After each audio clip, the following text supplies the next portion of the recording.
terlebih dahulu tak kenal maka tak sayang ya kakak-kakak. Oleh terlebih dahulu boleh untuk Pak Pendeta Alexander untuk memperkenalkan dirinya Pak. Baik, selamat pagi. Saya bersyukur untuk kesempatan ini. Terima kasih Pak Adriel dan juga teman-teman dari pengurus PPGT Klasis Pulau Jawa dan juga semua yang hadir. Ya tadi pepatahnya tak kenal maka tak sayang ya. Sudah kenal sih belum tentu disayang. Saya Alex Nanlohi. Saat ini saya melayani di dalam pelayanan perkantas di Jakarta secara khusus. Dan juga saya melayani di gereja saya di GPIB di Kelapa Gading. Jadi saya tinggal tidak jauh juga dari sini, masih daerah Gading dan sekitarnya. Saya selesai pendidikan sampai SMA di Makassar. Saya lahir dan besar di Makassar sampai SMA, lalu saya kuliah ke Jakarta. Saya mengambil kuliah di Universitas Indonesia, jurusan Ilmu Komunikasi. Lalu setelah saya selesai, saya bergabung dengan pelayanan dan kemudian Tuhan kasih kesempatan studi lanjut teologia. Saya studi lanjut teologia dalam bidang misiologi. Jadi saya selesai tahun 2005, saya studi untuk misiologi, saya studi di Inggris untuk studi saya dan kemudian sampai sekarang kembali melayani di Indonesia. Baik, keren sekali ya kakak-kakak, boleh tepuk tangannya untuk Pak Alexander. Baik, terima kasih. Pada hari itu boleh langsung aja Pak untuk memaparkan materinya. Iya, baik, saya akan mengajak kita untuk melihat materi ini dalam 3 bagian. Yang pertama saya akan coba bagikan kondisi spiritualitas anak muda dari berbagai survei yang ada, dan termasuk di dalamnya nanti kita akan bicara ada yang namanya agnosticism, kira-kira seperti itu ya. Apa sih, jenis apakah itu, nanti kita akan lihat. Yang kedua, saya akan memberikan dasar berpikir dari firman Tuhan dan bagaimana kita melihat firman Tuhan sebenarnya sudah bicara akan hal ini dan memperingatkan kita. Dan yang ketiga nanti saya ingin mengajak kita refleksi.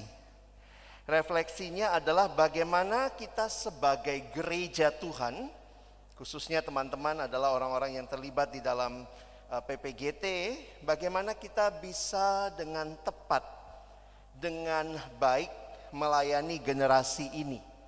Jadi 3 bagian itu yang akan saya ajak kita pikirkan pagi ini ya. Nah, saya akan mulai. Saya siapkan satu presentasi buat kita. Bisa tolong slide-nya?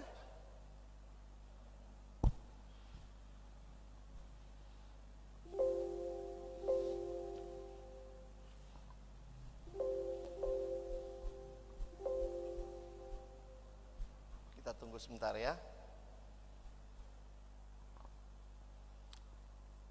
Jadi kalau perhatikan ada survei yang menarik beberapa tahun yang lalu. Sebenarnya ini sudah cukup lama. Waktu bicara tentang agnostik ya. Apa sih bedanya agnostik sama ateis? Nanti kita masuk ke sana. Tapi saya ingin mengajak kita melihat terlebih dahulu. Apakah pointer saya bisa?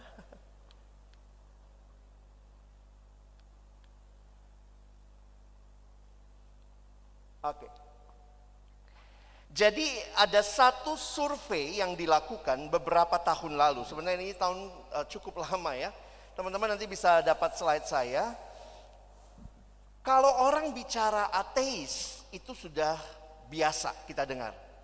Tetapi apa itu agnostik? Dan yang menarik adalah begini.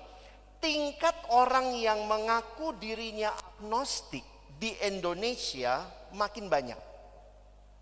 Dan secara umum ini adalah dari kaum-kaum terpelajar. Karena itu saya bisa simpulkan dengan sederhana bahwa banyak yang bicara agnostik justru di kalangan orang muda.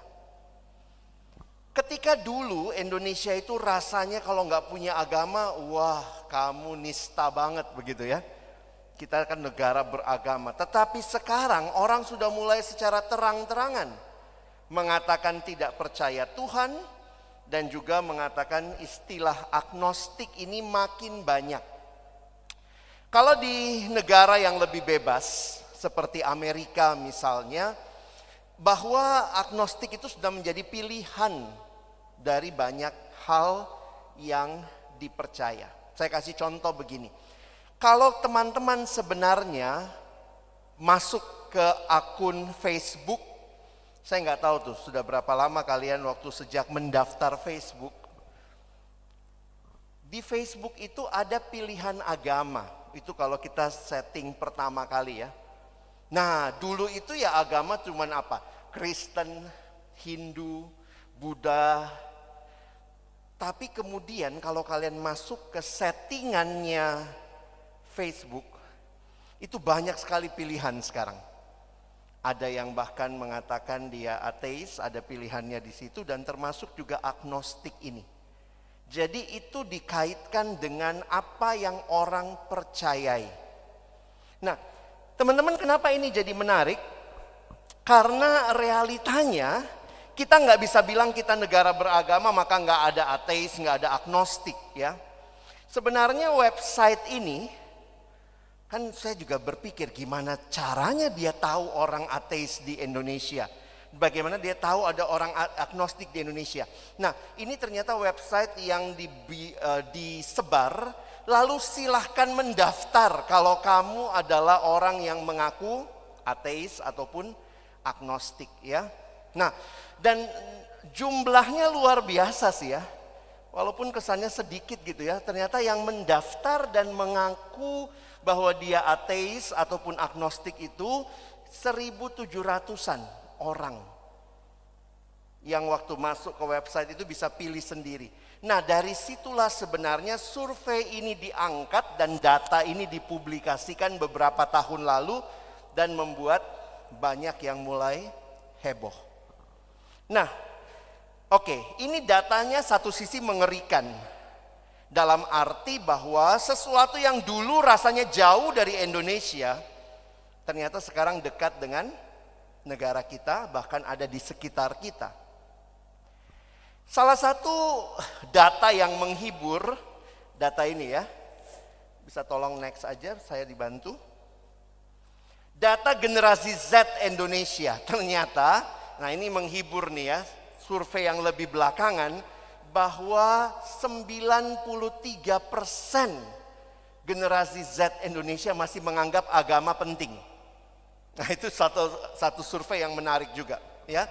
Bahwa di tengah-tengah realita banyak yang mungkin sudah mulai ateis, agnostik, tapi tetap ada harapan. Saya selalu melihat itu ya.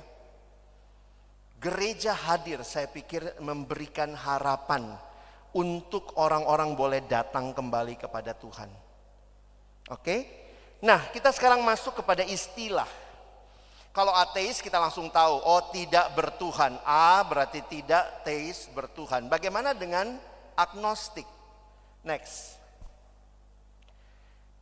Agnostisisme, karena ini sudah menjadi isme, berarti sebuah aliran, merupakan pandangan yang menganggap keberadaan Allah itu tidak dapat atau tidak mungkin diketahui atau dibuktikan. Karena itu kata agnostik dari kata gnostik, gnosis, A berarti tidak, gnosis itu artinya pengetahuan. Jadi tidak bisa diketahui. Beda nggak dengan ateis? Beda, jelas beda. Ateis bilang tidak ada Allah. Agnostik itu bilangnya begini kira-kira ya. Mau ada Allah syukur, nggak ada juga nggak apa-apa. Nggak bisa dibuktiin kok. Nggak bisa diketahui. Jadi memang untuk beberapa filsuf yang melihat kondisi ini mengatakan agnostik ini lebih ngeri ya. Karena di dalamnya ada sebuah sikap cuek terhadap keberadaan Allah. Kalau dia bilang ateis langsung bilang nggak ada Allah. Tapi kalau agnostik mau ada syukur, nggak ada, nggak apa-apa juga. Apa hubungannya sama saya? Nah, tentu dua-duanya jelek ya. Tapi kira-kira kalau kita mau membandingkan, next bisa tolong. Nah, ateisme mendefinisikan secara luas bahwasanya kepercayaan adanya Tuhan ataupun dewa tidak nyata. Itu ateis. Tetapi agnostik adalah orang yang memiliki pandangan bahwa ada atau tidaknya Tuhan tidak dapat diketahui. Karena itu ya sudah.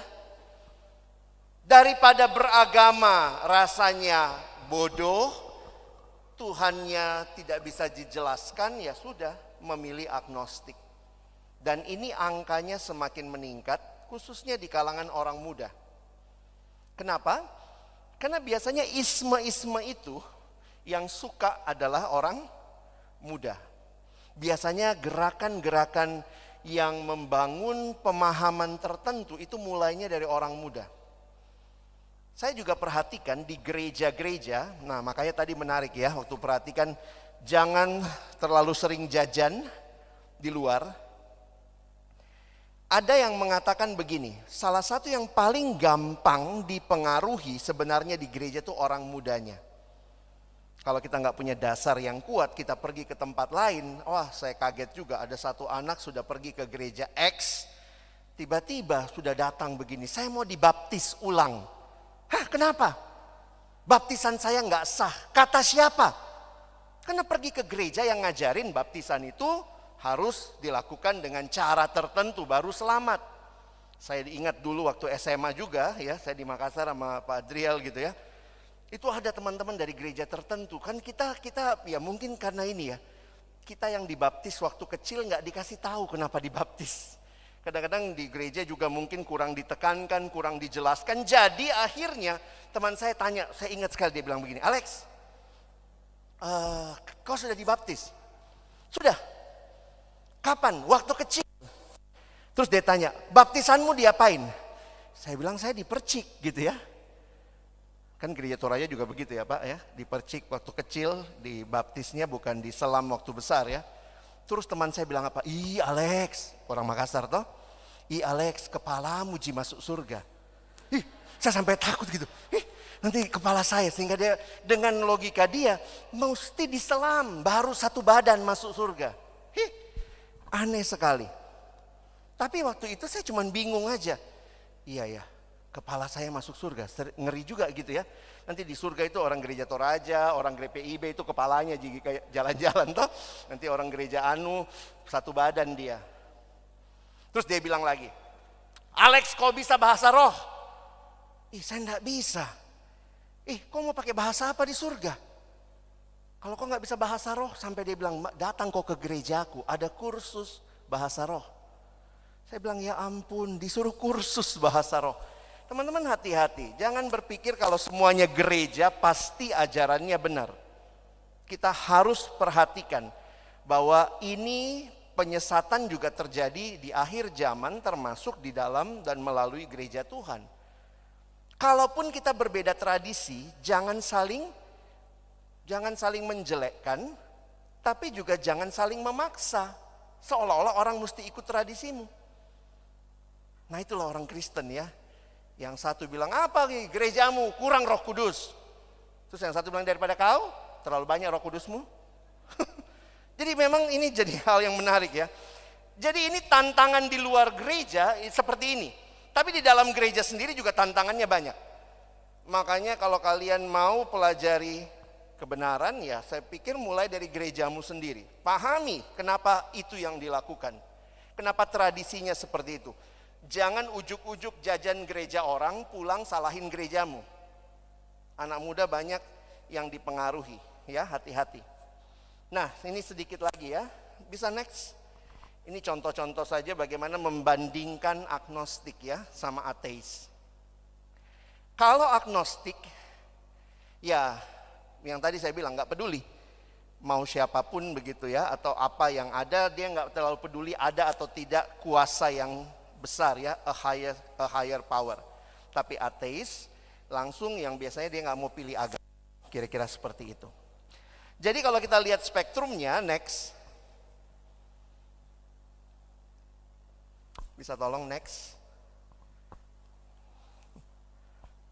Nah ini, Kalau ateis sebelah paling kiri, tidak percaya ada Tuhan.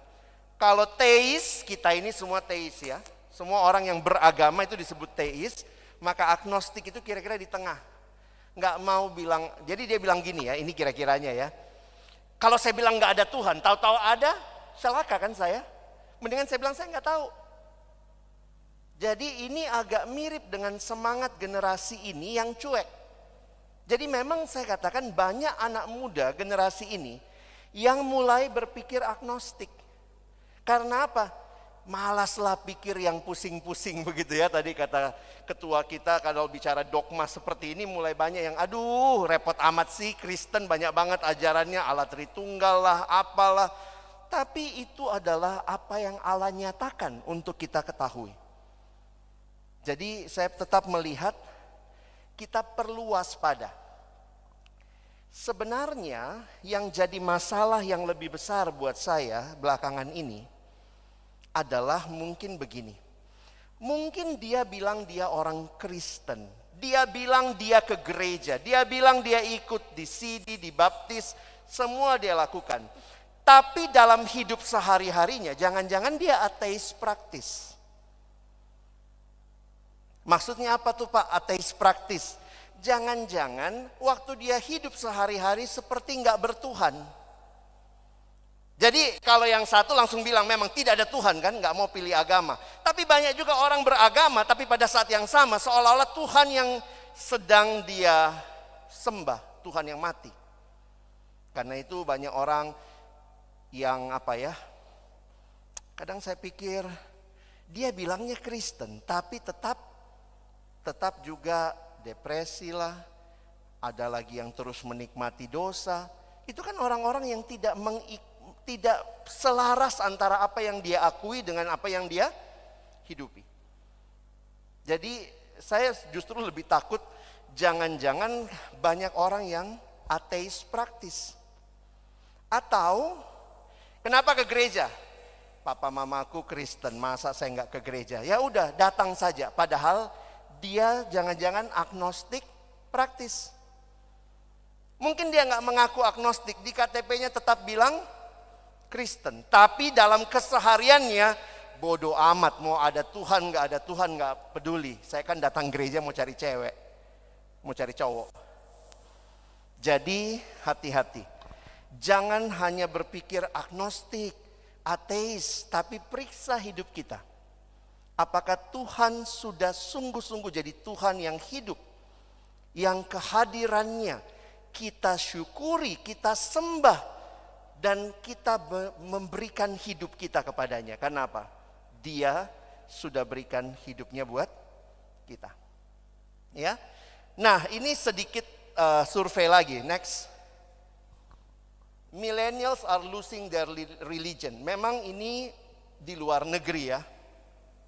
Tapi data ini kayak sedikit mewakili bahwa yang agnostik mulai lebih banyak dari yang ateis. Mungkin ini survei di Amerika atau Eropa. Agnostiknya 21%, ateisnya 17%. Lalu yang lain ya agama-agama mayoritas pada umumnya. Tapi di sini mau menunjukkan kepada kita kekristenan harus waspada. Ya? Oke. Sekarang saya mau kasih data dari bilangan research yang tadi juga Pak Adriel bilang. Karena bilangan research ini memberikan wawasan karena ini dilakukan di Indonesia. Ini adalah survei tentang kira-kira spiritualitas generasi muda seperti apa.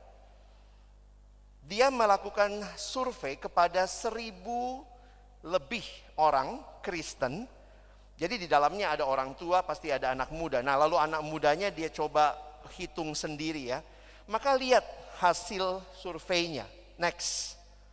Yang pertama dulu. Ini untuk anak muda Kristen Indonesia.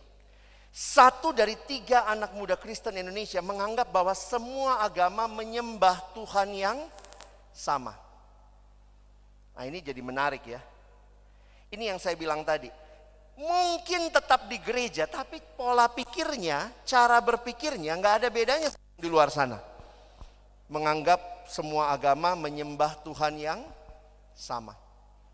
Kalian bisa akses IG, Instagram dari Bilangan Research. Saya dapatnya dari situ juga. Next, ini masih tentang anak muda. 1 dari 3 anak muda Kristen Indonesia menganggap bahwa perbuatan baik saja dapat menyelamatkan. Kalau gitu nggak ada uniknya Yesus yang mati di kayu salib. Kan perbuatan baik bisa menyelamatkan. Kenapa kau selamat? Ya karena saya berbuat baik. Kalau gitu nggak beda ya khotbah di gereja sama di ruangnya tetangga sana. Jadi lucu ya, banyak ngaku Kristen tapi nggak berpikir Kristen, nggak punya pemahaman Kristiani yang dalam. Next, ini terakhir tentang anak muda yang saya kutip. 1 dari 4 anak muda Kristen Indonesia mendukung pernikahan beda agama. Ya Pak, nggak usah jauh-jauh lah, saya juga begitu, pacarku sekarang bukan anak Tuhan. Katanya Kristen, mau menyenangkan Yesus, tapi realitanya. Nah kalau seperti ini gimana gereja bertanggung jawab ya? Ini gereja loh. Makanya saya bilang jangan cuma bilang di luar sana banyak orang tidak percaya Tuhan. Tapi yang percaya Tuhan tidak mentuhankan dia, itu masalahnya kan? Next, ini survei jemaat umum. 1 dari 2 orang Kristen Indonesia tidak aktif memberitakan Injil kepada orang lain dalam 3 bulan terakhir. Saya tadi tidak tahu Mars PPGT ya. Jadi saya punya kesempatan mendengar. Dan ada kalimat kalau saya tidak salah dengar. Memberitakan Injil atau memberikan Injil, apakah begitu tadi kalimatnya? Kalau Injil itu penting didengar. Jangan sampai ternyata gereja hadir cuma ini klub sosial, kumpul-kumpul, ketawa-ketawa gitu ya. Bukan berarti tidak boleh kumpul-kumpul ketawa, tapi jangan sampai apa yang dinyanyikan, apa yang kita punya dari Tuhan, Injil itu tidak menjadi sesuatu yang dibagikan. Next.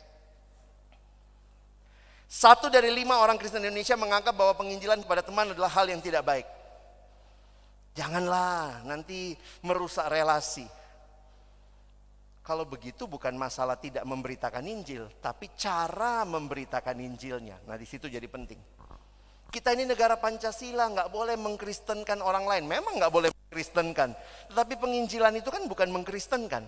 Penginjilan itu membagikan berita sukacita yang saya dan saudara terima dari Yesus. Misalnya saya pergi makan ya.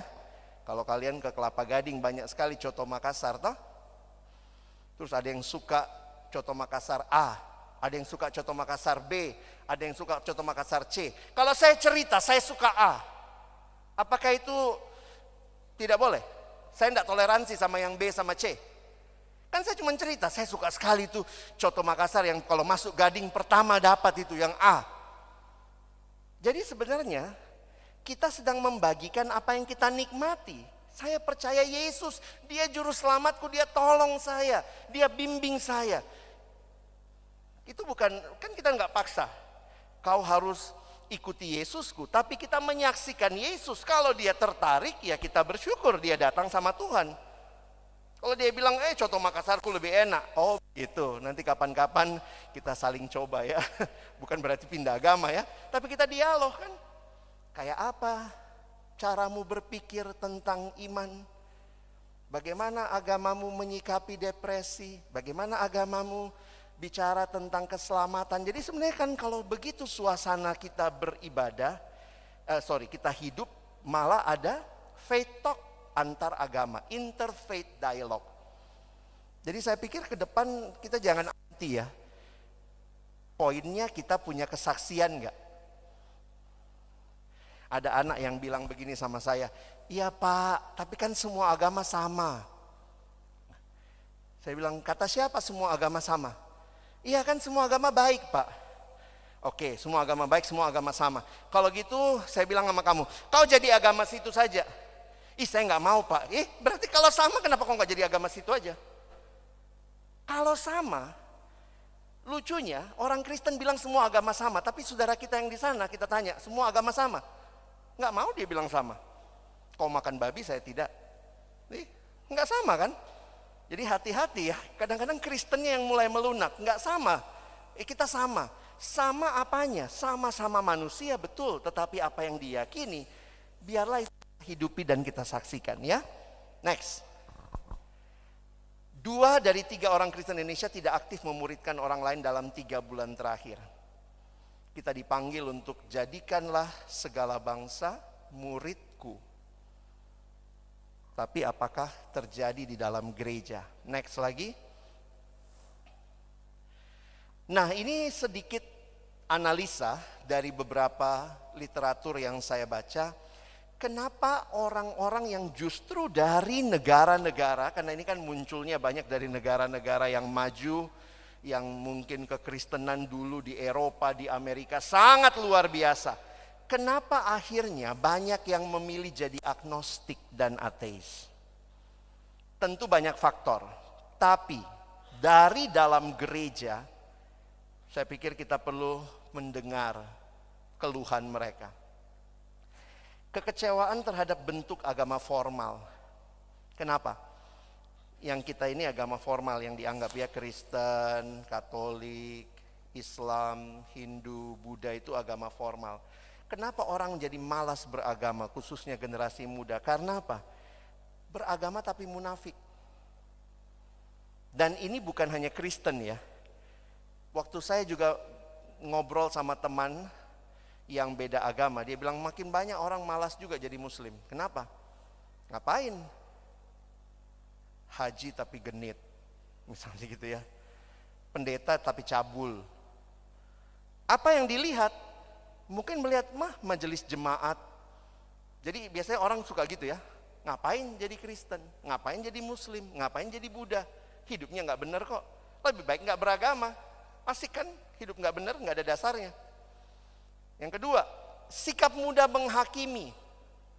Khususnya menganggap agamanya sebagai agama yang paling benar. Tentu kita harus yakin agama kita benar ya. Tapi cara menyampaikannya, nah seringkali yang terjadi kekerasan. Ini yang kita lihat ya.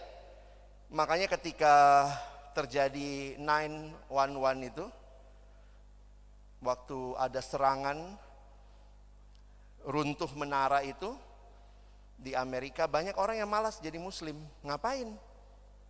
Katanya agama. Agama kan harusnya ngajarin kedamaian, kok bunuh-bunuhan?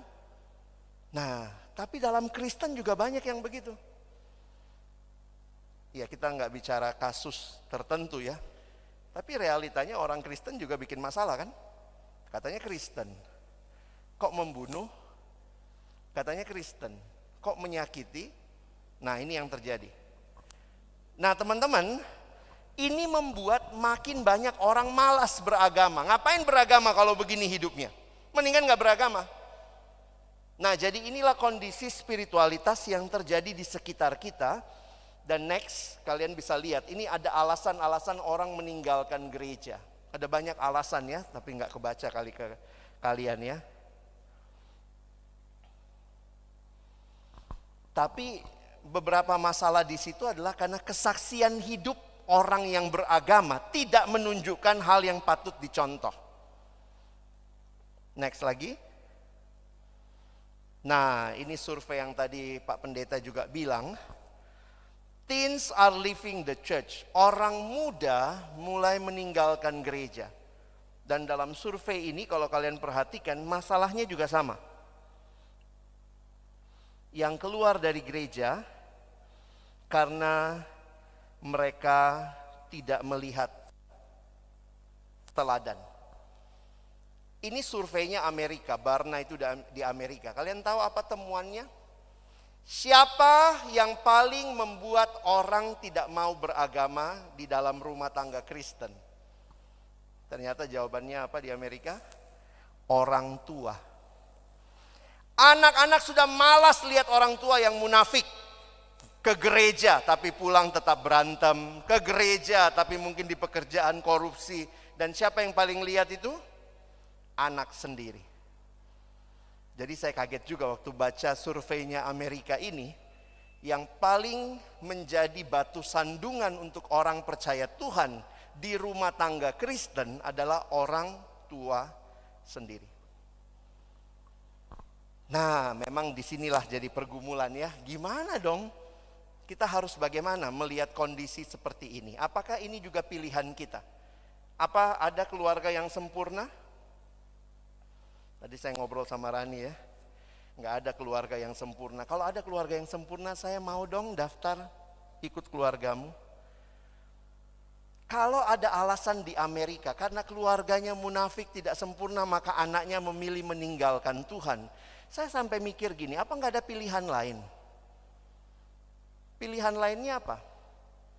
Tetap mencintai Tuhan dan jadi berkat mengubah keluargamu.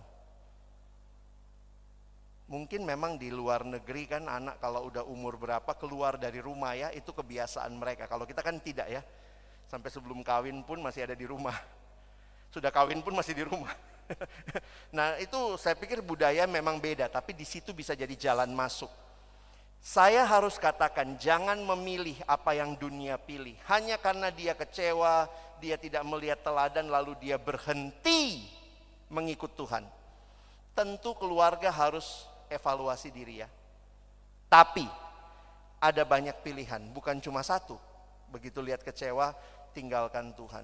Memang kalau hamba Tuhan kayak kami ini jatuh ya, itu pasti jemaat akan ngomong, Pak Adriel begitu, Pak Alex begitu. Ngapain saya percaya Tuhan? Tapi kan sebenarnya bukan begitu harusnya. Harusnya tetap bisa melihat. Ya kami harus jaga diri ya, supaya tetap jadi teladan, tapi kita punya pilihan untuk tidak ikutan rusak karena lihat orang lain rusak. Itu bukan pilihan. Saya belajar itu dari mana? Dari kitab Daniel. Kalau kalian pelajari kitab Daniel, Daniel itu jadi anak muda yang berintegritas di saat Israel dibuang. Masih ingat kenapa Israel dibuang? Karena semua rajanya tambah jahat, tambah jahat, tambah jahat. Akhirnya Tuhan punya pilihan apa? Buang. Pernah saat teduh kitab raja-raja, polanya sama kan? Raja ini tambah jahat, mati. Digantikan anaknya, lebih jahat. Tambah jahat, mati. Di akhir semua raja tambah jahat. Jadi jangan langsung bilang, Tuhan langsung buang. Tidak. Tuhan kasih waktu panjang sekali. Raja satu jahat. Raja berikutnya jahat. Raja berikutnya jahat. Akhirnya Tuhan bilang, karena kamu semua jahat. Setelah sekian lama, aku buang kamu. Jadi Daniel hidup di masa raja-raja yang jahat. Tapi Daniel punya pilihan, bukan jadi jahat. Bagi saya itu teladan. Daniel punya integritas. Teman-teman, pilihan selalu ada yang baik. Oke, mungkin saya berhenti dulu sampai di situ. Sebenarnya dasar firman Tuhan tadi Pak Adriel sudah kasih juga. Tapi mungkin kalau kita mau diskusi, saya pikir nanti bisa saya lanjutkan sedikit di bagian akhir tentang bagaimana gereja menyikapi kali ya.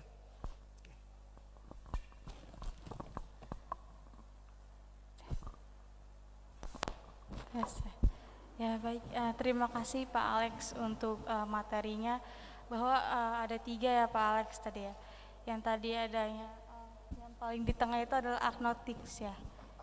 Ya agnostik. Nah, jadi di situ di mana banyak sekali pemuda yang masuk ke dalam pergumulan itu ya, Pak. Jadi menganggap antara Tuhan itu ada dan tiada, dia di tengah-tengah. Nah, lalu untuk itu lalu juga ada tadi sebenarnya bahwa tadi ada yang di PowerPoint juga, millennials are losing their religions ya Pak ya, bahwa ini menjadi pergumulan yang paling penting dan paling utama ya Pak, khususnya juga untuk generasi Z, generasi milenial juga yang memang di mana masa-masanya itu mencari jati dirinya, maka dari itu mereka mudah terpengaruhi oleh ajaran-ajaran yang memang baru mereka kenal gitu ya Pak. Nah, kalau kayak gitu mungkin aja kita masuk ke dalam sesi tanya dan jawab ya Pak ya. Untuk teman-teman yang mungkin ada di Zoom atau live streaming YouTube boleh bertanya sebuah pertanyaan untuk Pak Alex.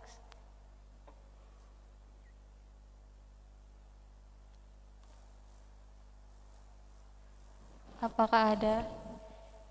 Jika ada boleh langsung raise hand aja terus open mic-nya.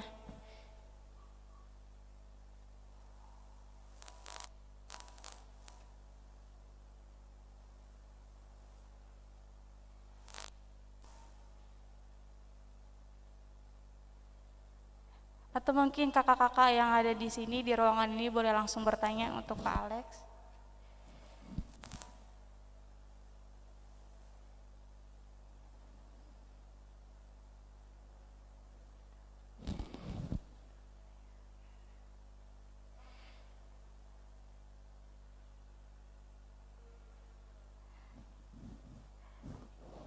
Ada? Baik, boleh Kak. Boleh untuk berdiri Kak, memperkenalkan diri.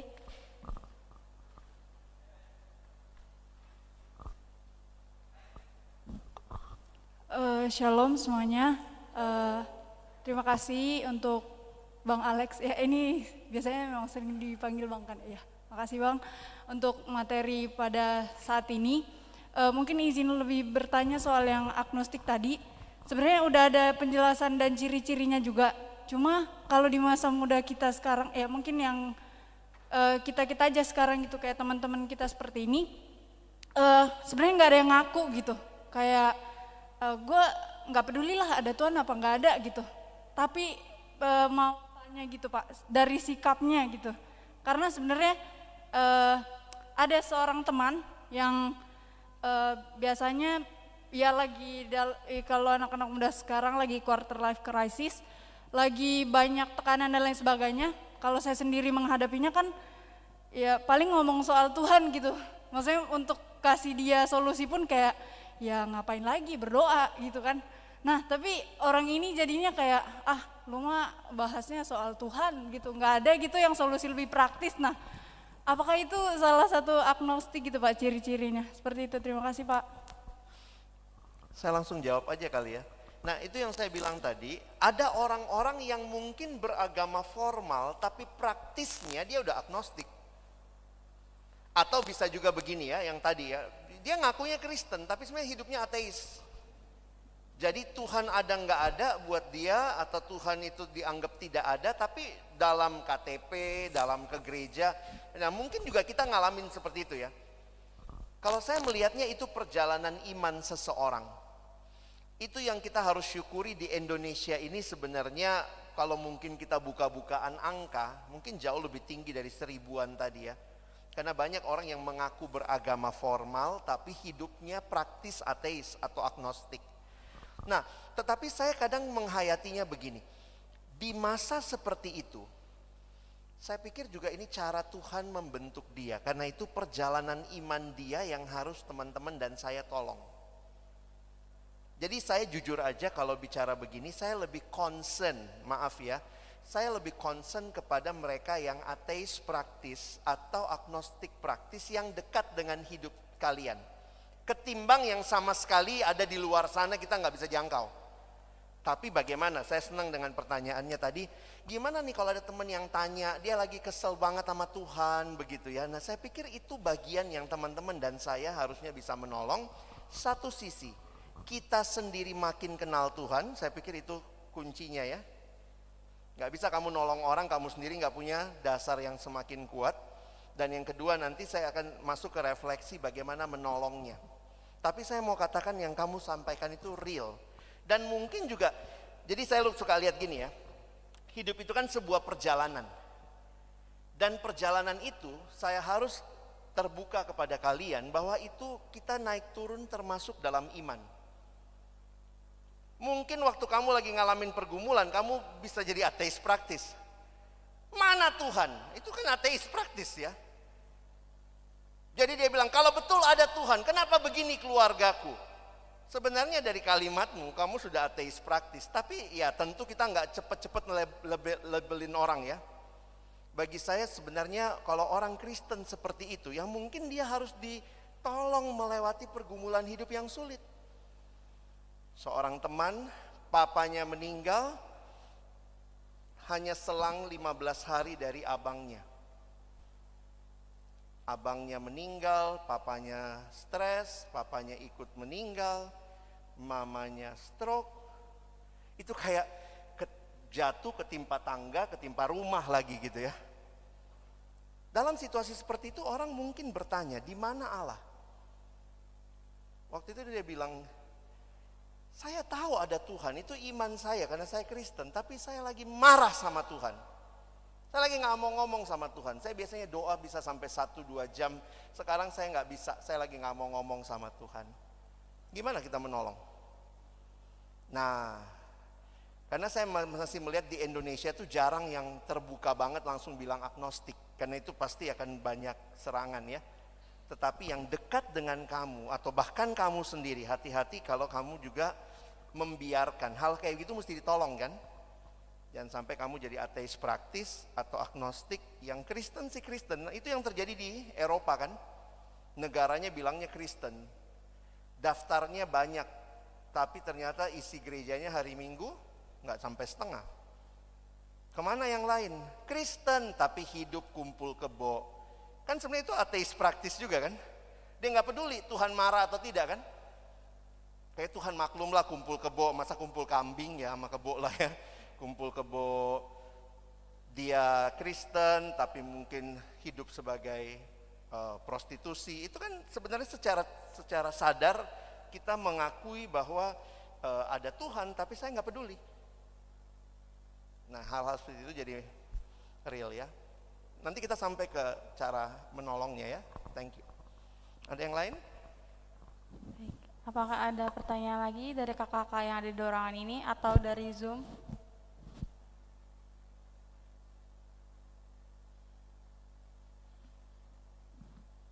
Oh ya, silakan Kak. Sebentar.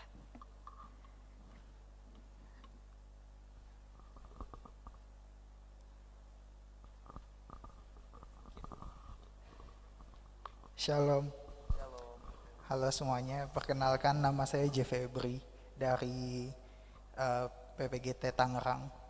Siapa namanya tadi? Jeffrey, Pak. Jeff, panggilannya? Jeff. Jeff, oke Kak. Oke. Mau menanggapi yang sesi pertama tadi sih. Yang pertama mungkin ada hal yang kurang saya setuju dari pernyataan Bang Alex terkait agnostik itu apatis ya mungkin ya terhadap kekristenan. Tapi yang saya lihat dari kehidupan sekitar saya itu mungkin agnostik lebih ke arah nggak mendapatkan jawaban Pak terhadap apa itu teis gitu kan. Nggak bisa membuktikan karena mungkin juga ada kekecewaan juga ya dari lingkungan gereja ataupun keluarga yang nggak bisa menjelaskan itu. Yang pertama itu sih ya bisa ditanggapi juga sih. Yang kedua mau bertanya, apakah ketika seorang Kristen itu imannya setengah nih, misalnya nggak seberiman Bang Alex atau Pak Pendeta gitu, apakah itu bisa dibilang agnostik praktis juga gitu? Karena parameternya agak rancu nih Pak. Ketika kita sebagai seorang yang teis, agnostik, atau mungkin di tengah-tengah antara agnostik dan teis, gitu sih. Dan juga yang terakhir ya, kira-kira dari kita pemuda nih, kan ada beban juga ya, membawa pelayanan untuk dalam kehidupan sehari-hari. Betul juga tadi kan sempat di-mention kalau kita harus melayani gitu kan, bersaksi. Nah, untuk menghadapi teman-teman kita yang agnostik, itu kan ujung-ujungnya kita juga akan menemukan jalan buntu ya Pak, yang untuk menjawab pertanyaan-pertanyaan mereka. Nah, ketika menemukan jalan buntu atas pertanyaan mereka, kita harus bersikap kayak gimana gitu sih Pak. Dan menurut saya juga, ya mungkin saya pesimis ya, tapi ya inilah realita zaman sekarang mungkin Pak, yang dimana peran gereja dan keluarga kayaknya lebih dibutuhkan untuk menjelaskan apa itu definisi Tuhan gitu. Ya, makasih. Baik, terima kasih Jeff. Yang pertama saya terima kasih masukannya. Saya memang tadi agak generalisasi ya, dalam arti begini. Saya melihat banyak orang sekarang ngaku agnostik, itu bukannya benar-benar mencari tahu. Jadi sebenarnya kalau kita lihat, karena ini memang juga berkembang di dunia barat, ingat istilah tadi. Agnostik itu dari kata gnosis. Jadi mungkin ada yang memang tidak mendapat jawaban. Tetapi saya sebenarnya agak cenderung kepada yang ikut-ikutan agnostik karena apatis. Jadi saya tetap meyakini ada orang-orang yang memang mencari jawaban, lalu merasa tidak dapat jawaban, dia jadi agnostik. Mungkin seperti itu. Di luar banyak seperti itu, tapi di Indonesia kan labelingnya kuat ya. Jadi saya lupa artis siapa gitu, tahu-tahu ngaku agnostik gitu ya. Ya elah, lu tahu nggak agnostik kira-kira gitu ya. Sama lah kayak istilah kita gitu ya, apa-apa sekarang healing. Healing, lu sakit apa gitu ya. Sakit cuman biasa aja, ke Indomaret bilangnya healing. Jadi kadang nggak sungguh-sungguh ya, cuman karena nggak mau mikir dalam. Nah itu juga kan masalah generasi ini, katanya tidak mau berpikir mendalam sehingga akhirnya langsung ambil kesimpulan, ya udahlah bodo amat ada apa nggak ada. Tapi saya menghargai orang-orang yang benar-benar ingin tahu, termasuk yang tadi pertanyaan ketigamu, bagaimana menolong mereka yang ingin tahu. Kalau demikian adanya, dan memang ada perjalanan iman orang itu, lalu lihat tipe spiritualitas orang itu beda-beda. Ada yang misalnya dia model Thomas ya. Lihat dulu baru percaya. Mana, buktiin. Nah, untuk orang-orang yang seperti itu, memang kalau kita pakai apa yang Alkitab katakan, teman-teman harus menyiapkan diri untuk menjawab pertanyaan-pertanyaan mereka. Tapi apakah semua pertanyaan mereka bisa dijawab? Kita juga sadar tidak mungkin bisa menjawab semua. Tetapi iman Kristen bukan iman buta. Iman Kristen didasarkan kepada fakta pengajaran Alkitab. Sehingga itu perlu teman-teman melakukan, ya kalau saya mengusulkannya apologetik ya. Ke depan kita harus lebih sifatnya apologis. Tapi itu materi terakhir saya nanti ya. Tapi itu yang saya mau usulkan. Nggak bisa kita cuma khotbah satu arah begini. Kalau khotbah satu arah, kalau misalnya Jeff nggak ngomong, dia sampai pulang tetap aja saya nggak setuju itu sama Bang Alex tadi. Tapi ketika dia bisa bicara, kita kasih ruang nggak orang bicara. Termasuk bicarakan keraguan dia, nggak apa-apa. Jangan alergi punya teman yang saya nggak terlalu ngerti Kristen ya, saya tetap mau datang PPGT, tapi maaf saya nggak percaya tuh Tuhan. Sebenarnya kan bagus ya dia masih mau datang ya. Nah disitulah kita jadi teman untuk menolong dia. Nah jadi itu jawaban yang pertama dan ketiga. Kalaupun ketemu jalan buntu, maka kita ingat juga bahwa orang beriman bukan karena hanya memenangkan argumentasi pikiran. Disitulah iman itu anugerah. Karena itu apologetik yang baik tidak pernah hanya sekadar membangun argumen, tetapi bertelut berdoa supaya Tuhan berkuasa bicara kepada orang tersebut. Ada saatnya kita harus mengatakan itu bukan lagi bagian kita. Kita nggak bisa teman-teman. Kita nggak sanggup membawa orang sampai full kepada Tuhan, hanya anugerah Tuhan. Tapi Tuhan bisa pakai argumen kita, kesaksian kita. Nah itu prosesnya. Makanya buat saya sekarang penginjilan itu nggak mudah dan tidak cepat. Sementara kalau kita bicara penginjilan sekarang, metode yang diperkenalkan itu rata-rata metode Amerika. Yang ketemu mau percaya Yesus nggak? Kalau nggak percaya Yesus mati masuk surga, masuk neraka loh. Itu penginjilan yang model begitu tuh sudah makin sulit di dalam generasi yang sangat pluralis seperti ini. Perlu dialogis ketimbang monologis. Jadi beberapa materi penginjilan, karena saya mengajar di STT, saya mengajar mata kuliah penginjilan.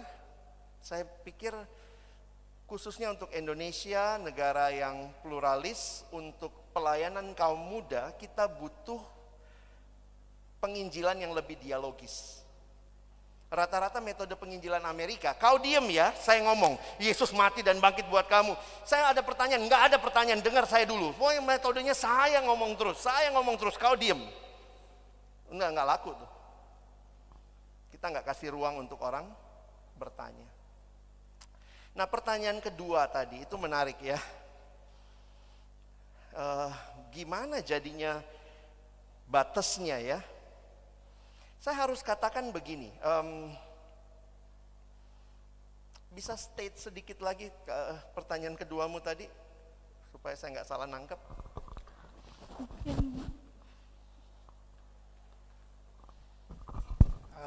Pertanyaan kedua lebih ke arah gini sih Pak, parameternya apa nih Pak? Jika kita iman kita sebesar ya parameter ya mungkin tindakan atau pengetahuan kita sampai sejauh mana nih sampai kita udah bisa disebut bertuhan gitu.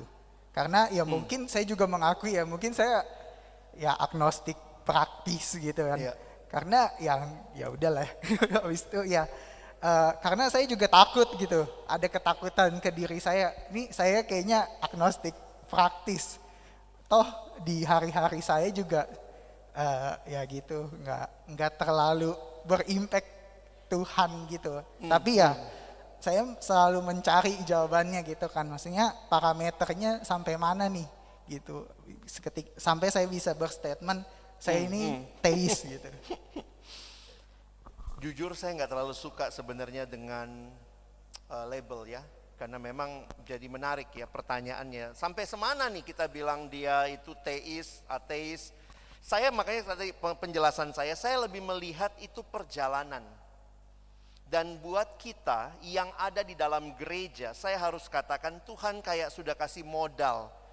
Istilahnya begini, kamu nggak jauh dari keselamatan. Itu ada istilah itu di Alkitab.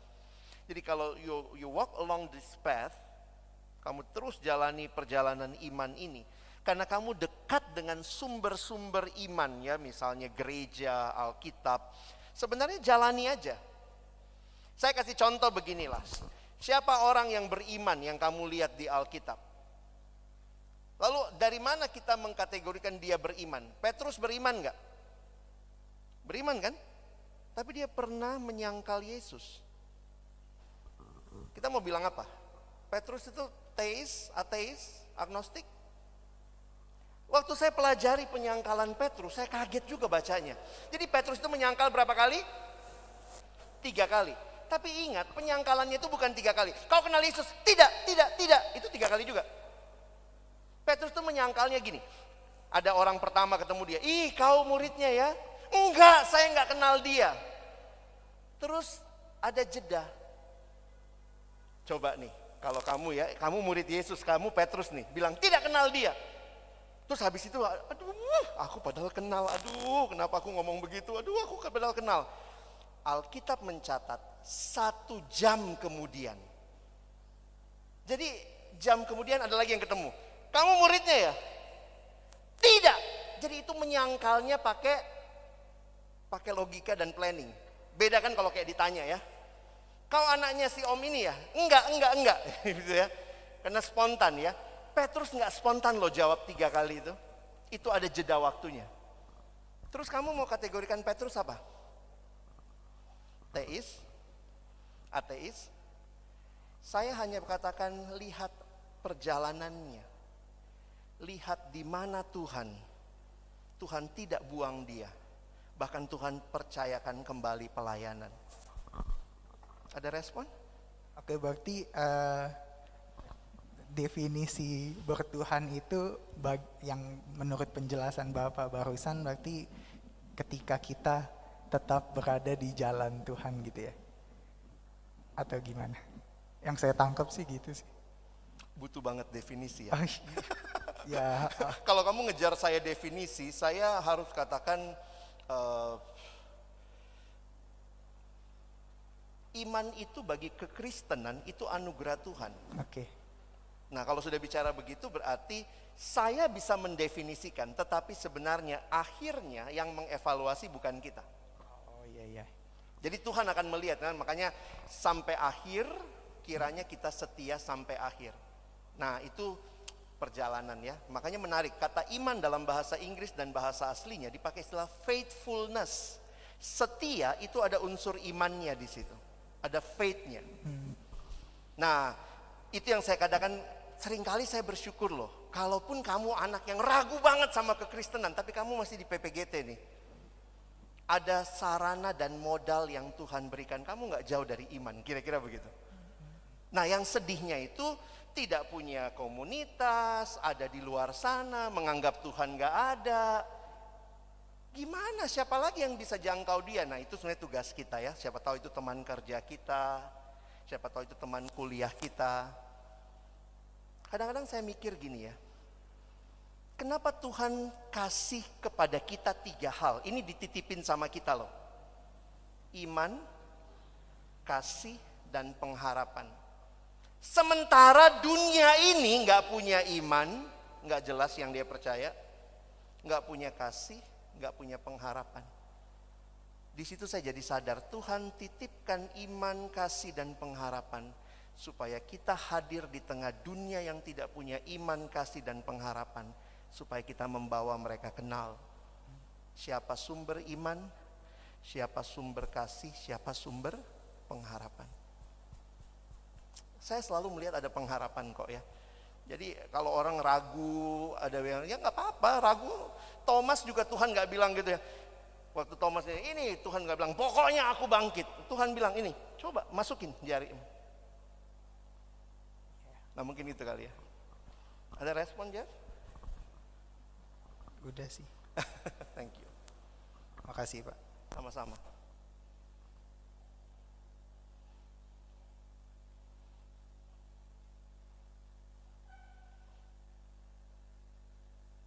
Saya tambahin satu kali ya. Buat teman-teman yang sedang bingung, termasuk juga ragu, atau mungkin dalam perjalanan iman yang saya bilang tadi, coba nikmati sumber-sumber yang gereja miliki dan juga Tuhan percayakan. Salah satunya adalah membaca firman Tuhan ya. Saya pikir kalau kita lihat juga para reformator, tokoh-tokoh gereja kayak Agustinus, dari mana Tuhan cerahkan dia waktu dia baca Alkitab? Masih ingat Luther? Dari mana dia tercerahkan waktu dia baca firman Tuhan? Nah menariknya begini, seringkali dalam perjalanan iman kita, kita buang juga sumber imannya. Jadi saya ketemu satu mahasiswa ya, dia bilang saya malas kak saat teduh. Saya bilang kenapa? Saya saat teduh juga gak dapat apa-apa. Jadi apa yang kau lakukan? Saya berhenti saat teduh. Nah coba lihat logikanya, kamu saat teduh aja gak dapat apa-apa, apalagi berhenti saat teduh. Jadi dia bilang kalau kakak suruhnya saya apa? Saya bilang tetap aja saat teduh. Tapi saya gak dapat apa-apa, tetap aja saat teduh. Karena kalau saat teduh aja gak dapat apa-apa, apalagi kau tinggalkan saat teduh. Jangan-jangan waktu Tuhan kamu sedang baca lagi, Tuhan izinkan kamu dapat sesuatu. Tapi saya gak dapat apa-apa, ya itu ini konteksnya. Kadang-kadang kalau gak dapat apa-apa langsung ditinggal semua. Saya nggak dapat apa-apa dari gereja, saya keluar dari gereja. Ini yang saya bilang tadi. Pilihannya, pendetaku selingkuh, ngapain ikutin majelisnya, nggak bener. Kalau begitu apa pilihanmu? Tinggalkan gereja. Itu yang saya bilang, jangan itu pilihannya, ada kok pilihan lain.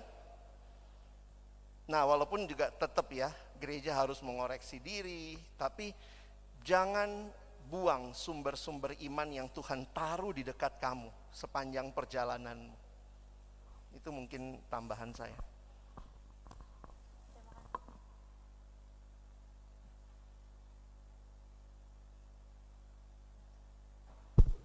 Ya, baik terima kasih untuk Pak Pendeta Alex. Yang bisa kita lihat ada 5 pertanyaan yang sudah terpampang. Iya, dari kakak-kakak dari Zoom. Mungkin ini 5 pertanyaan terakhir ya Pak dan rekan-rekan sekalian karena untuk mengingat waktu. Boleh saya bacakan ya Pak? Yang pertama, salahkah pemahaman kita bahwa kita menganggap Tuhan yang sama? Karena pada dasarnya itu kan semua agama mengajarkan kebaikan. Bagaimana Bapak? Kalau ditanya pertanyaan ini, sebenarnya jawabannya bisa begini. Apakah Tuhan itu sama? Saya harus katakan ya dan tidak. Sama dalam arti sama-sama meyakini Tuhan itu satu adanya, tetapi apakah Tuhan yang satu itu seperti yang dinyatakan di dalam Alkitab? Kita percaya kepada Tuhan yang satu yang dinyatakan di dalam Alkitab, di mana Tuhan yang satu itu menyatakan dirinya di dalam Yesus Kristus. Jadi kalau tidak sampai ke Yesus, maka sebenarnya kita harus katakan Tuhannya berbeda. Tapi kayaknya sama tapi beda. Ya kita mesti jelas. Sebenarnya dalam ini perlu pembahasan agak panjang, tapi saya secara pribadi harus mengatakan Allah perjanjian lama sama nggak sama Allah perjanjian baru? Sama. Berarti Allahnya Kristen sama nggak sama Allahnya Yahudi? Sama. Tapi juga beda. Bedanya apa? Karena Yahudi hanya berhenti di perjanjian lama. Kristen kita sampai ke perjanjian baru. Nah, saya belum bicara Islam ya. Kan Yahudi, Kristen, Islam itu kan satu sumber. Nah, kalau dibilang sama, ya memang sama. Allah Abraham, Allah Ishak, Allah Yakub. Islam percaya, Yahudi percaya, Kristen percaya. Tapi Kristen juga beda karena mengakui bahwa Allah Abraham, Ishak, Yakub itu menyatakan diri dalam Yesus Kristus. Berarti beda nggak? Beda. Jadi jangan cepat menjawab sama hanya karena semua berbuat baik. Sama. Kamu bikin jahat, dia bikin jahat. Apakah kalian penjahat? Tunggu dulu. Jangan mau langsung dibilang kamu penjahat. Jadi hati-hati ya, hanya karena kebaikan, semua agama mengajarkan kebaikan. Lalu kemudian kesimpulannya Tuhannya sama. Itu premis berpikirnya lompat. Baik. Untuk pertanyaan keduanya, Aluk Todolo termasuk ateis atau agnostik? Orang Toraja lah yang jawab itu ya. Kalian kan tahu ya Aluk Todolonya kayak apa dan segala macam. Kalau saya sih harus katakan kepercayaan tradisional. Sebenarnya kalau kita lihat ilmu agama-agama itu ada yang menarik ya. Bahwa ternyata keyakinan, kesadaran adanya Tuhan itu ada dalam agama. Agama tradisional, walaupun mungkin bentuknya kuasa, sesembahan. Nah, kita Kristen beda karena kita percaya pada Allah yang adalah pribadi. Allah kita bukan cuma roh, dia adalah pribadi. Ya. Baik Pak, untuk pertanyaan yang ketiga, mana yang lebih berbahaya bagi iman Kristen? Agnotisme atau gnosticism dari Somenggu? Jadi kalau bicara gnostik, di dalam perkembangan selanjutnya, kalau kita lihat perjanjian baru, ada yang namanya gnosticism. Gnosticism itu muncul dari filsafat Yunani yang membagi dua antara yang baik dan yang jahat. Pemahaman sederhananya begini, tubuh ini jahat karena berdaging. Sementara yang baik itu roh. Karena itu gnostik mengajarkan bagaimana orang perlu pengetahuan, gnosis, pengetahuan khusus untuk membawa dia lepas dari tubuh. Karena tubuh ini jahat, roh itu baik. Jadi ini filsafatnya Yunani merasa bahwa roh yang baik terkurung di dalam tubuh yang jahat. Nah, pengetahuan yang harus didapatkan, mereka berpikir ada pencerahan yang terjadi sehingga akhirnya roh ini bisa bebas dari tubuh. Nah, itu pemahaman selanjutnya. Dua implikasi dari gnostik. Pertama, ada yang bilang begini, kalau tubuh itu jahat, ya sudah, pakai aja untuk kejahatan. Sehingga gnostik ada yang melahirkan hedonisme. Itu yang Paulus bilang di 1 Korintus, marilah kita makan minum karena besok kita mati. Kan gak ada gunanya. Kalau tubuh ini jahat ya udah puaskan aja. Sehingga di zaman Paulus ada orang-orang yang menikmati hedonisme, termasuk pesta seks, makan, minum, itu ada dalam budaya mereka waktu itu. Kenapa? Pahamnya gnostik. Tapi ada yang kedua, kalau tubuh ini jahat, roh itu baik, siksa tubuhnya supaya rohnya lepas. Makanya muncul yang namanya asketisisme. Jadi gnostik itu bikin dua, satu yang hedon-hedon, satu yang nyiksa-nyiksa diri.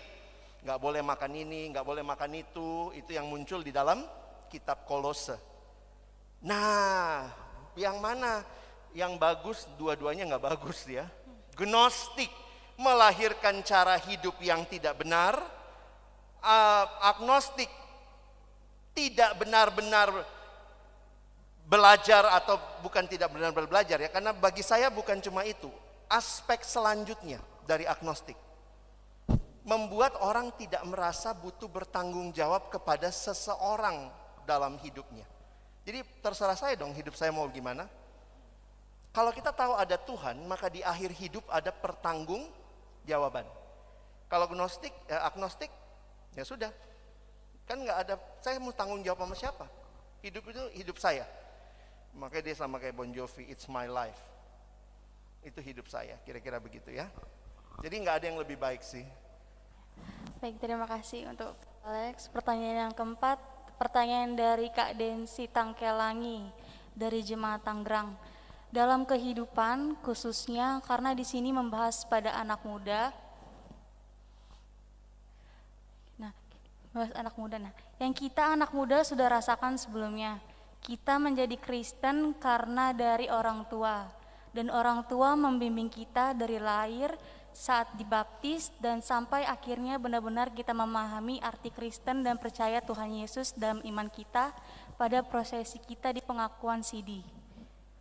Namun, apabila dari dirinya kita sendiri setelah pengakuan CD itu, bahkan sampai sekarang masih belum percaya sama Tuhan adalah nyata dan juru selamat bagi kita, apakah itu termasuk agnostik? Sekali lagi yang ditanya definisi ya. Ini kalau lihat secara umum, ini yang saya bilang tadi ya, dalam kekristenan ikuti semua, ini bisa disebut agnostik praktis.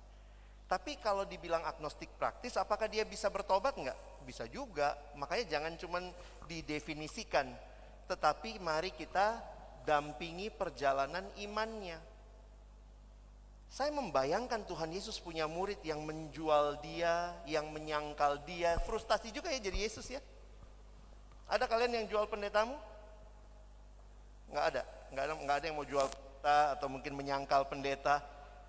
Jadi kalian masih termasuk jemaat yang baik ya. Saya bayangkan frustasinya Yesus menghadapi murid yang seperti itu.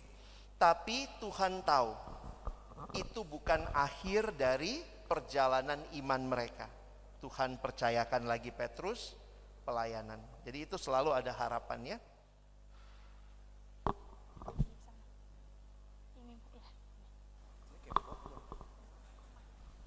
Makasih atas pertanyaannya. Makasih atas kesempatannya. Jadi enak. Pak Pendeta, saya mau nanya Pak. Saya kan Kristen dari kecil ya Pak ya, dibaptis. Ada yang dibaptis, ada yang dicelupin Pak ya, ada yang ini. Terus saya dibilang percaya Tuhan, percaya 100% dong Pak. Sering gereja ya, maksudnya udah kenal Tuhan lah. Karena kan dasarnya kan harus kenal Tuhan secara baik dan benar Pak. Pertanyaannya gini Pak, saya pernah ketemu orang Pak, dia nanya, ini bentrok antara agnotis, bagaimana caranya orang agnotis mengasih jawab pemahaman kepada orang ateis. Dan selama ini saya tuh bingung Pak, saya nyari-nyari jawaban yang ini, saya belum ketemu untuk ngejawab nih orang Pak. Pertanyaan dia sih simpel tapi gemesin banget Pak. Dia nanya seperti ini Pak. Mungkin tadi yang udah dibahas Pak ya. Lu kan orang Kristen Jim. Setahu gua Tuhan itu nggak ada.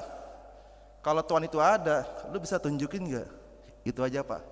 Bagaimana ngasih solusi kepada orang macam ini dengan cara yang simpel Pak, supaya dia percaya bahwa Tuhan itu ada Pak. Pada waktu itu saya mau jawab, cuman saya bingung Pak, gemeteran. Mau jawab apa? Takut salah Pak. Takut salah, maksudnya kan kalau saya salah ngomong, itu mencerminkan kekristenan kita juga kan Pak. Bisa kasih alasan yang tepat, simpel, jelas, dan sederhana, itu aja Pak. Baik, terima kasih pertanyaannya.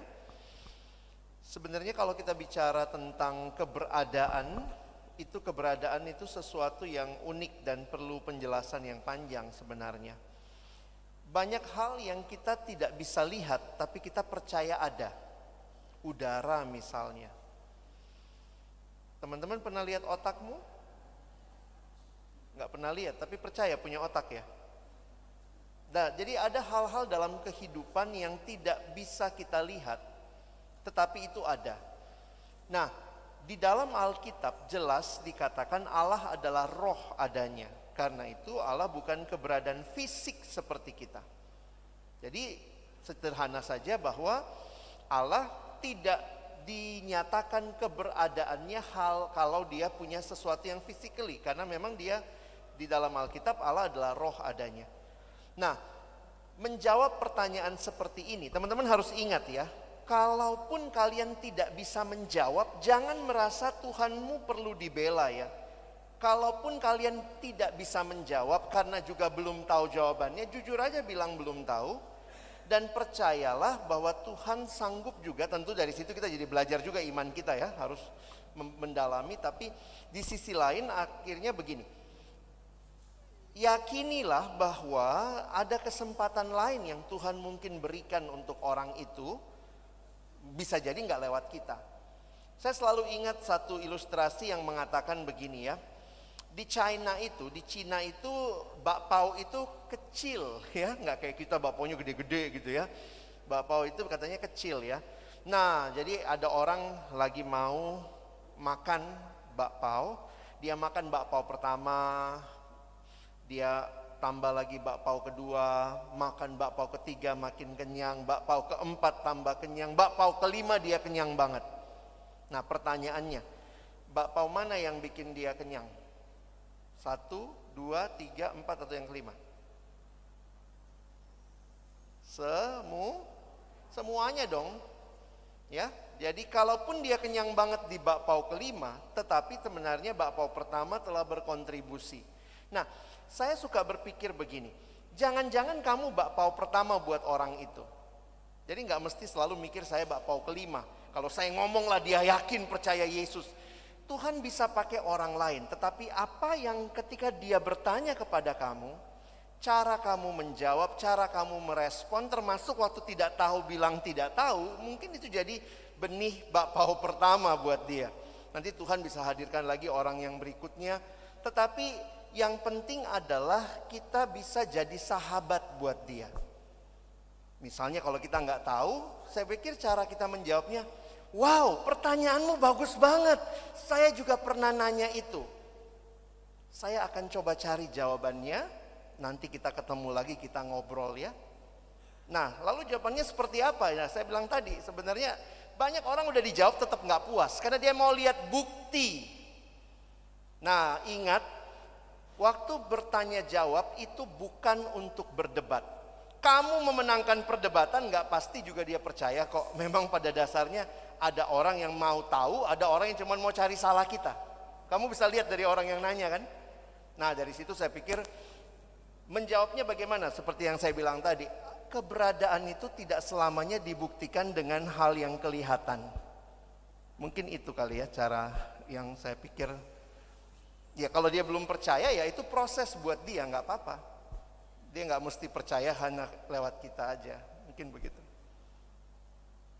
Ada respon?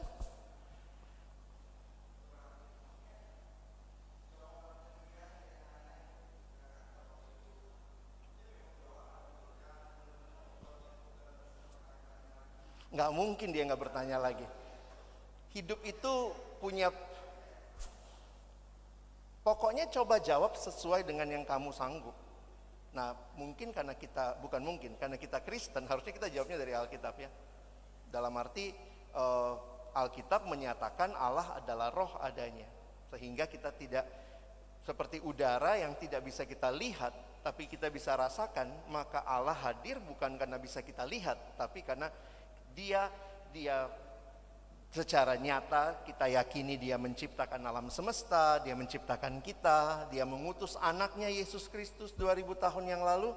Itu sesuatu yang kita terima dalam iman. Nah, itu tidak semua hal bisa kita jelaskan. Mungkin itu ya. Thank you. Jadi teman-teman, apa yang sebenarnya saya refleksikan ini sudah tercermin ya dalam apa yang saya jawab tadi. Dan ini perlu teman-teman sebagai pengurus PPGT sadari ya. Ya, bisa next. Saya ingatkan hal ini buat kita. Kaum muda itu masa depan gereja dan gereja masa depan. Kalianlah yang akan jadi wajah gereja masa depan. Next. Ini ayat firman Tuhan yang ini kutipan dari Presiden Amerika yang ke-32. We cannot always build the future for our youth, but we can build our youth for the future. Saya pikir ini searah dengan pesan firman Tuhan. Next. Didiklah orang muda menurut jalan yang patut baginya, maka pada masa tuanya pun ia tidak akan menyimpang daripada jalan itu. Teman-teman, apa yang diberikan sejak kamu muda, kiranya itu jadi hal yang Tuhan pakai. Saya yakin percaya yang namanya firman Tuhan itu tidak akan kembali sia-sia. Mungkin ada yang bilang, tapi Kak, saya sudah nggak percaya Tuhan sekarang. Dulu saya ikut CD, saya ikut apa. Percayalah, Tuhan terus bekerja dalam firman-Nya buat hidupmu. Next. Kata didiklah, kalau kalian lihat bahasa Inggrisnya, ternyata dipakai kata train up. Jadi karena itu butuh teman-teman dan saya lewati proses di drill, di training. Kita tidak hanya butuh satu kali faith talk begini lalu selesai masalah agnostik, tidak. Kamu mesti melatih dirimu. Next. Nah, kembali ke slide ini, coba perhatikan. Bagian paling bawah ada seperti solusi yang dikasih yang warna kuning di bawah ya. Bisa tolong next diperbesar. Next-nya.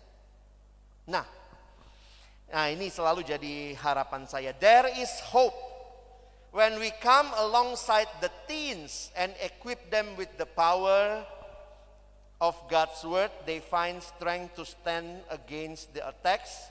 Let's proclaim this message. Jadi selalu ada harapan ketika kita mendampingi orang muda itu. Nah, mungkin yang jadi pertanyaan saya adalah berikut ini. Next.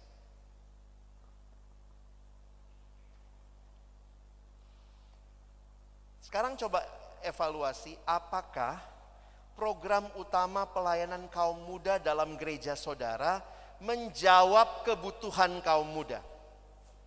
Dalam refleksi saya, pertanyaan ini jadi menarik ya. Jangan-jangan kita bikin program banyak, PPGT banyak programnya, tapi ternyata nggak menjawab apa kebutuhan orang. Next, kayak gini ya, pernah nggak kamu gatal tapi saya suka kegatalan di belakang ya, terus saya minta istri saya garuk. Tolong dulu, Dek, saya panggil istri saya Adek ya, garukin saya. Terus dia garuk. Bukan itu yang gatal, kiri sedikit gitu. Jangan-jangan program kita kayak nggak menggaruk di tempat yang gatal. Kita cuma bikin program karena kita pikir orang butuh itu. Next. Jangan-jangan program kita hanya menjangkau permukaan.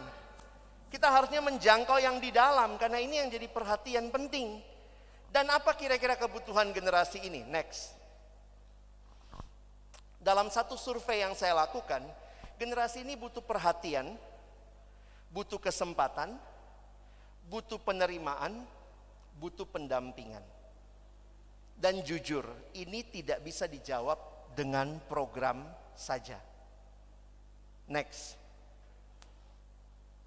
Pemahaman dan pengenalan yang dalam akan generasi ini menentukan bagaimana melayani mereka.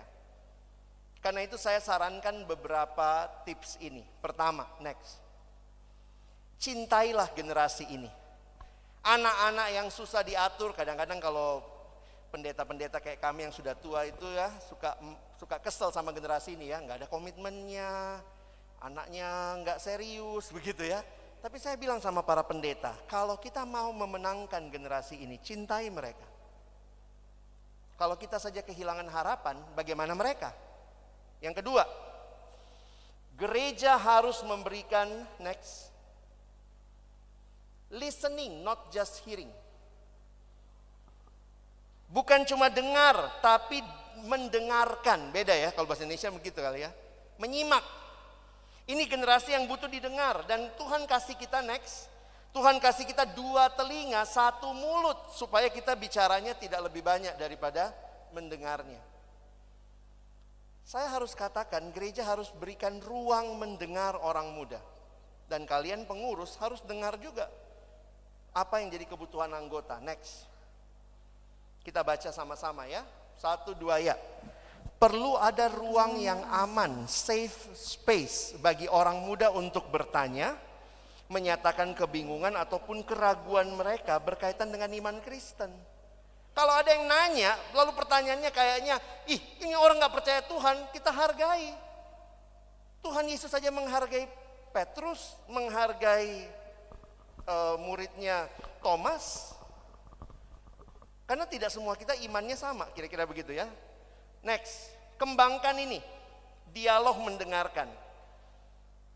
Next, kembangkan pelayanan yang lebih apologetis. Apologetis itu belajar memberikan pertanggungjawaban akan iman kita. Nah ini butuh dilatih. Ke depan saya pikir PPGT bisa buat pelatihan apologetik, undang mereka yang memang mendalami ini. Nah ini satu tips terakhir, next. Kalau kalian ada pertanyaan dan orang-orang di sekitarmu ada pertanyaan, ada satu website bahasa Indonesia sudah diterjemahkan, nama Inggrisnya sih God Question ya. Tapi bahasa Indonesianya ada pertanyaan. Ini ada aplikasinya di HP. Mau tanya apa saja tentang iman Kristen ada di situ. Bahasa Inggrisnya lebih lengkap. Sedang diterjemahkan ke bahasa Indonesia. Jadi misalnya ada yang nanya kemarin sama saya, Bang Alex, menurut abang boleh nggak orang Kristen percaya mimpi? Paling gampang saya buka di God Question, ketik mimpi, muncul ada tuh. Bagaimana pandangan Alkitab tentang mimpi. Apakah orang Kristen boleh aborsi? Ketik aborsi, muncul. Jadi banyak pertanyaan-pertanyaan generasi ini dijawab di sini. Dan saya senang ada website seperti ini. Teman-teman, kita tidak bisa lagi pelayanan model besar begini. Next. Ke depan, kalau kalian lihat kebutuhan generasi ini harus didampingi, boleh tolong next slide. Maka banyak kali pelayanan kita, program PPGT mungkin hanya ibadah di depan, ibadah raya. Tapi kalau kalian mau tahu pergumulan anggotamu, mungkin kamu mesti masuk lebih jauh lagi ke pelayanan pribadi. Kita itu terampilnya bikin apa? Bikin acara besar, MC, pemusik, latihan. Tapi saya harus katakan itu sekarang nampaknya tidak cukup. Pengurus harus turun ke bawah. Pendeta-pendeta harus bisa kenal jemaatnya. Next. Next lagi. Karena kita butuh jalan bareng. Kalau hanya ibadah, pendetanya yang ngomong, MC-nya yang ngomong, jemaatnya diam. Kita nggak pernah dengar dia bergumul tentang imannya, kita nggak pernah dengar dia mungkin pacaran sama beda agama, kita rasanya semua orang baik-baik saja. Nah ini yang saya kadang mikir, gimana gereja ya tahu anak mudanya, melayani anak mudanya, kalau tidak pernah dikasih kesempatan mereka bicara. Di mana caranya bicara? Di pertemuan-pertemuan yang lebih kecil. Makanya kelompok kecil penting. Bangun kelompok kecil di gereja. Dan itu menjadi satu cara untuk berjalan bersama. Next slide terakhir ya. You cannot effectively lead others if you don't first show them you care. Kalau saudara mau menjangkau generasi ini, cintailah generasi ini dan berjalanlah bersama mereka. Baru di situ mungkin mereka akan mulai cerita, mulai sharing. Dan kalau gereja hanya fokus acara besar, baik sih yang datang 80-an, 100-an, tapi kita tidak menjangkau karena kita tidak tahu pergumulan mereka. Ya, mungkin itu. Thank you. Baik, terima kasih untuk Pak Pendeta Alexander atas materinya sudah dipaparkan.